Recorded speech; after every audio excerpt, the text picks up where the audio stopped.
ఏమండి ఇంట్లో పనంతా అయిపోయినట్టేనా? అయిపోయిందండి. ఇల్లు క్లీనింగ్. ఇల్లు ఎలా క్లీన్ అయిందంటే మన ఫేస్ కూడా టైల్స్ మీద కనిపిస్తుందండి. గిన్నెలు ఎలా క్లీన్ అయ్యాయంటే చూస్తే ఈ రోజే కొన్నట్లుగా ఉన్నాయండి.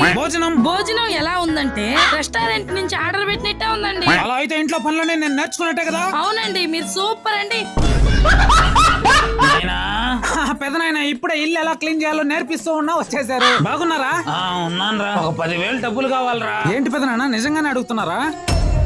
ఏమైంది పెద్దయ్యా? నీకు తెలిసిందే కదరా, మీ అన్న కాలం చేశాక వాడి పిల్లలు మీ వదిన బాధ్యతంతా నా నెత్తిన పట్టాది. ఈ వయసులో నేనేం చేయగలనరా? నేనున్నన్ని రోజులు ఎలాగోలా కాపాడుకుంటానురా. నేను కూడా పోయానంటేనే వాళ్ళ పరిస్థితి ఏంటో తెలుసుకుంటేనే భయం వేస్తుందిరా. తీసుకోండి పెద్దయ్యా. వస్తానురా. పాపమండి, వాళ్ళ పరిస్థితి తలుచుకుంటేనే భయం వేస్తుంది. జీవితం ఎప్పుడు ఒకేలా ఉండదు. ఎవరికి తెలుసు, ఈ రోజు నేనున్నా రేపు ఉండకపోవచ్చు. అలా అనకండి. నేనున్నా లేకున్నా నువ్వు నా పెట్లో రోడ్డుని పడకుండా టర్మ్ ఇన్సూరెన్స్ తీసుకున్నానే. టర్మ్ ఇన్సూరెన్సా? మొన్న కూడా